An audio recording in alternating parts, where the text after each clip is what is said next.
तो तस्वीरें आपको राजधानी भोपाल की दिखा रहे हैं। एक तरफ सरकार कहती है कि प्रदेश को हरा भरा बनाना है, तो वहीं दूसरी ओर पेड़ों की कटाई जारी है। और तस्वीरों में भी आप देख सकते हैं कि हरे भरे पेड़ों को यहाँ पर काट दिया गया है और सड़क निर्माण को लेकर पेड़ों की कटाई की गई है। तो वहीं रहवासियों का कहना है कि बिल्डर को फायदा पहुंचाने के लिए पेड़ों की कटाई की गई है।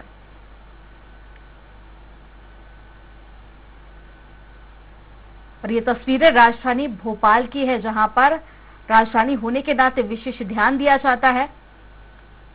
तो वहीं इस तरह की तस्वीरें सामने आना, वो भी राजधानी भोपाल से कई सारे सवाल भी यहां पर खड़े करती हैं। और अब इसका जिम्मेदार कौन है, ये भी एक बड़ा सवाल है। एक तरफ जो सरकार का कहना है, तो वहीं दूसरी तरफ रहवासियों ने अपना एक तर्क रखा है। दोनों में से आखिर सही कौन है, ये भी एक बड़ा सवाल है।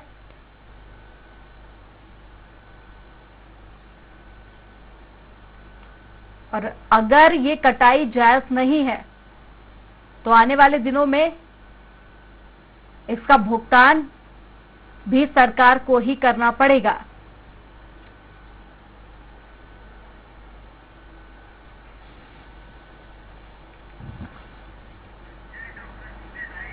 और इसी पर ज्यादा जानकारी के लिए संवाददाता संजय डोंगर दिवे जुड़ गए हैं। संजय, एक तरफ रहवासियों ने अपना पक्ष रखा है, अपना तर्क रखा है, तो वहीं दूसरी तरफ सरकार का अपना कहना है। आखिर दोनों में से सही कौन है?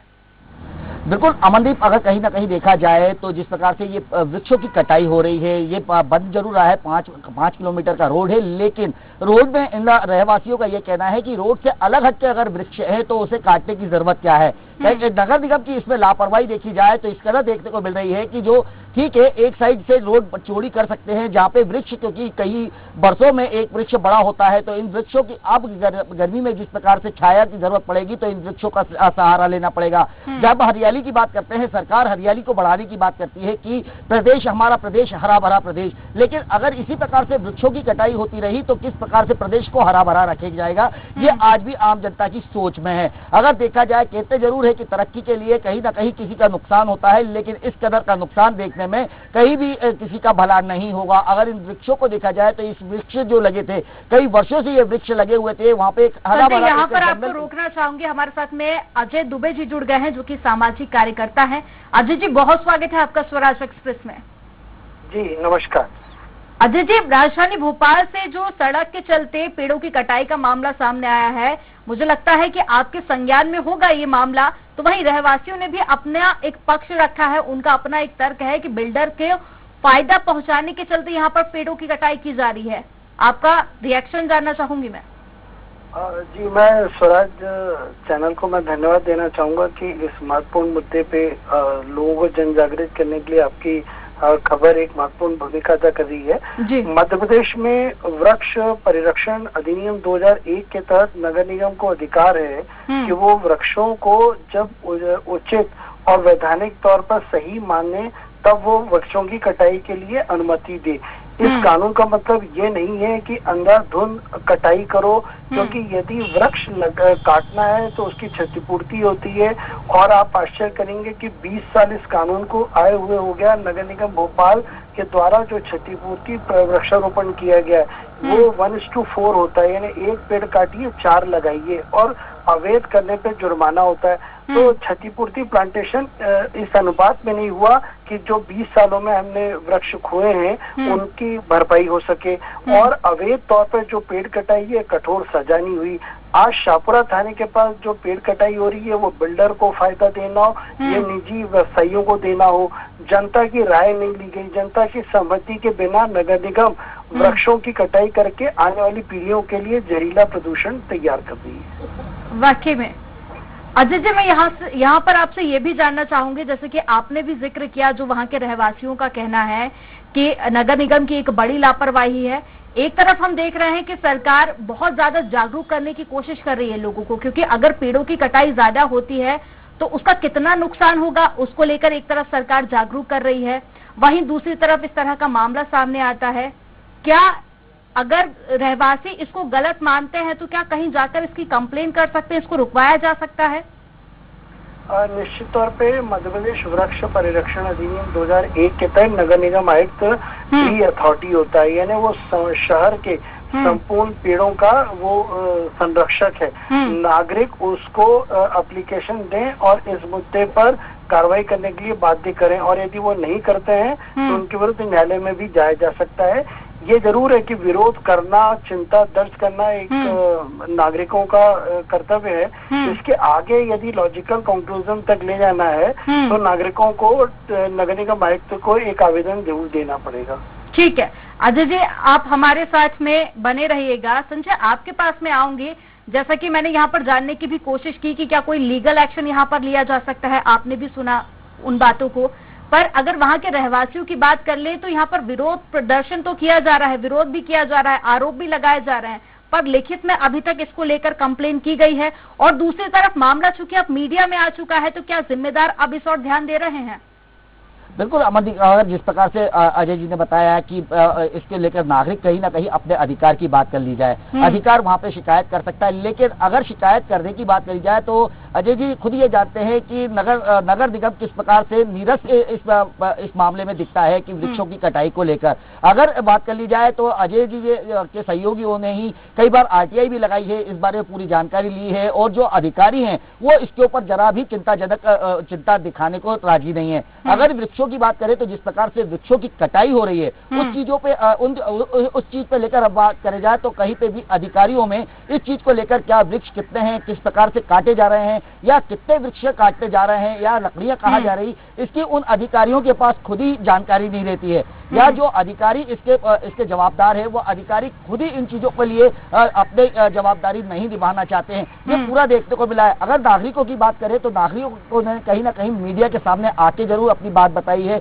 कि हम जाते हैं लेकिन हमारी शिकायत वहां पे ली नहीं जाती है, वो एक चक्कर से दूसरी जगह जाना है और इसी प्रकार की वो शिकायत लेकर भी परेशान होते हैं। वहीं नागरिकों का भी यही कहना है कि अगर रोड बनानी है तो रोडों को लेकर थोड़ा बहुत इधर उधर करा जा सकता है जिससे हजारों वृक्ष बच सकते हैं, लेकिन नगर निगम उस चीज पे भी राजी नहीं होता है और नगर निगम अपने मनमर्जी के तहत काम करता है। अगर यही देखा जाए तो जैसे स्मार्ट सिटी को भी लेकर जब बात आ रही थी कि हजारों के वृक्ष वहां पे काट दिए गए, तब भी नगर निगम की आंखें नहीं खुली और न ही उनके ऊपर कोई कार्रवाई हुई। अजय जी ने सही कहा कि इन वृक्षों को लेकर अगर सजा का प्रावधान है और सजा अगर किसी को मिलती तो शायद कहीं ना कहीं इसको रोका जा सकता था, लेकिन आज तक किसी को इस चीज की सजा नहीं मिली, तो आज भी नगर निगम उस चीज को लेकर फायदा उठाता है। वाकई में संजय बिल्कुल सही कहा आपने। अजय जी, आपके पास में आऊंगी। जैसे कि आपने सुना कि यहाँ पर संजय ने जिक्र किया कि पहले भी कंप्लेन की जा चुकी है, गुहार कई बार वहां के लोग लगा चुके हैं, पर किसी ने कोई ध्यान नहीं दिया। नगर निगम की लापरवाही है पर उस पर भी कोई ध्यान नहीं दे रहा है। अब जब ऐसी स्थिति बन जाए, जब हमारे संवाददाता ने भी जिम्मेदारों से बात करने की कोशिश की तो तब भी उन्होंने बात करने से वहां पर बचते नजर आए, बात करने से मना कर दिया। अब ऐसी स्थिति में क्या कुछ विकल्प बचता है आगे? देखिए, नागरिक इसमें न केवल मीडिया की मदद से आवाज उठा सकते हैं बल्कि न्यायालय भी जा सकते हैं और लोकल कोर्ट में इस पे परिवाद दायर कर सकते हैं अवैध कटाई के तौर पे। इसके अलावा मैं आपको याद दिलाना चाहूंगा कि सुप्रीम कोर्ट ने कुछ दिन पूर्व ये कहा था कि विकास करते समय यह देखना है कि वृक्षों की कटाई अति आवश्यक हो, यदि ऐसा हो तब करें। तो क्या नगर निगम ने कोई विकल्प देखा कि इस सड़क के अलावा भी कोई सुरक्षित वृक्षों को रखते हुए हम कोई विकल्प देख सकते हैं? मुझे लगता है ये ऐसा नहीं हुआ है। और मैं तो ये चाहूंगा संजय जी के माध्यम से कि यदि नागरिकों को हमारा सहयोग लगेगा तो हम इस मुद्दे पे निश्चित तौर पर जन आंदोलन करेंगे और जनता को जवाब देना पड़ेगा नगर निगम को कि उसने कितने वृक्षों की अनुमति दी, क्या उसने विकल्प देखे कि इनको जिंदा रख के बचाया जा सकता था। स्मार्ट सिटी जो निर्माण हुआ उसमें हजारों पेड़ कटे, उसमें कहा गया कि हम पेड़ों की शिफ्टिंग करेंगे, वो असफल रही। उसमें कहा गया कि पेड़ों की क्षतिपूर्ति वृक्षारोपण होगा, उसके भी आंकड़े विश्वसनीय नहीं है और ना जनता को देखने को मिल रहा है। तो निश्चित तौर पर स्थिति गंभीर है और मैं नागरिकों के साथ हूँ। यदि संजय जी के माध्यम से ये नागरिकों को संदेश है कि यदि वो इस मामले में कानूनी और जो भी मदद चाहेंगे हम लोग करेंगे। ठीक है, बिल्कुल अजय जी, हमारी भी यही कोशिश है कि जल्द से जल्द जो भी समस्या है, जो भी आरोप यहाँ पर आरोप और प्रत्यारोप का दौर जारी है, उसकी जांच की जाए और अगर बेवजह यहाँ पर पेड़ों की कटाई है तो वो रोकी जाए। हमारे साथ में जुड़ने के लिए अजय जी बहुत शुक्रिया आपका। आपके पास मैं आऊंगी संजय, आप वहां पर पहुंचे थे, आपने जायजा भी लिया वहां का, लगभग कितना एरिया होगा जहां पर पेड़ों की कटाई की जा रही है? बिल्कुल अमनदीप, अगर देखा जाए तो ये 5 किलोमीटर का एक रोड चौड़ीकरण का रोड चौड़ीकरण का मामला है, जिसमें देखा जाए जैसे अजय जी ने कहा था, क्या नगर निगम कहीं इसका एक अलग इसका भी कोई वो निकाला जा सकता था। बिल्कुल ये सही है कि वहां पे जब नहर के पास से ये रोड निकल रही है, ऑलरेडी एक नहर के ऊपर एक रोड बना हुआ था जिसको थोड़ा बहुत चौड़ी करके, क्योंकि उसके ऊपर इतना ज्यादा ट्रैफिक रहता नहीं है। अगर देखा जाए तो इस रोड की अगर आवश्यकता पड़ती है तो बहुत मामूली सा इस पे ट्रैफिक देखने को मिलता है। इससे पहले भी अगर उससे आगे चले जाए तो एक बहुत अच्छा और काफी चौड़ा रोड वहां पे ऑलरेडी दिया गया है। जिस प्रकार से हमने जाना है और बताया गया है कि बिल्डर को फायदा पहुंचाने के लिए या वहां पे, क्योंकि काफी सारे बिल्डरों की और काफी सारे प्रोजेक्ट रुके हुए हैं इस रोड ना होने के कारण। एक रोड वहां बना था, कच्चा रोड था जिसके कारण, और एक सिंगल रोड था जिससे आवक जावक होती थी। अगर उसको भी बना दिया जाता तो इस रोड की वैसे आवश्यकता कहीं नहीं थी आम जनता के लिए भी। और अगर बिल्डरों की बात करें तो एक बात और कि यहाँ पर देखिए, जिम्मेदार तो अपना पल्ला झाड़ते हुए साफ नजर आ रहे हैं, ना ही इस और ध्यान दे रहे हैं, पर पेड़ों के बचाव को लेकर कई सारी संस्था हैं जो समय समय पर अपनी आवाज उठाती रही हैं। इस मामले में भी वो संस्थाएं आगे आ सकती हैं। अगर ऐसा है तो मुझे लगता है कि जो इस समस्या का निपटारा है वो वाकई में बहुत जल्दी होगा, क्योंकि हमने देखा है पहले भी समय समय पर ऐसी जो संस्थाएं हैं वो सामने आई हैं और साथ ही लोगों को उन्होंने जागरूक भी किया है। बिल्कुल अमनदीप, अगर क्योंकि स्वराज ने इस खबर को दिखाया है तो खबर के बाद जो जागरूक लोग हैं इस हरियाली को बचाने के लिए वो जरूर आगे आएंगे, और इसके लिए स्वराज भी एक अपना अभियान चलाएगा कि जिस प्रकार से अवैध कटाइयां हो रही है या वृक्षों को काटा जा रहा है तो उसको किस प्रकार से आम जनता तक पहुंचाया जाए। और अजय जी ने जिस प्रकार से कहा कि वो पूरा सहयोग करेंगे तो इनका भी सहयोग बिल्कुल लिया जाएगा और आम जनता तक ये बात पहुंचा दी जाएगी। जो वहां के रहवासी है, जो इस वृक्षों को चाहते हैं, जिनने ये वृक्ष लगाए हैं या जिनने इनको पानी डाला है, सींचा है, जिस प्रकार से भी इन्हें बढ़ा किया है, उन लोगों के भी तक ये बात पहुंचाई जाएगी। अब उसके लेकर वो क्या कदम उठाते हैं इसके ऊपर स्वराज की पूरी नजर रहेगी। अगर देखा जाए वाकई में संजय, ये देखने वाली बात है कि आगे क्या कुछ इस पर एक्शन लिया जाता है। बाकी आप नजर बनाए रखिएगा। तमाम जानकारी साझा करने के लिए संजय बहुत शुक्रिया आपका।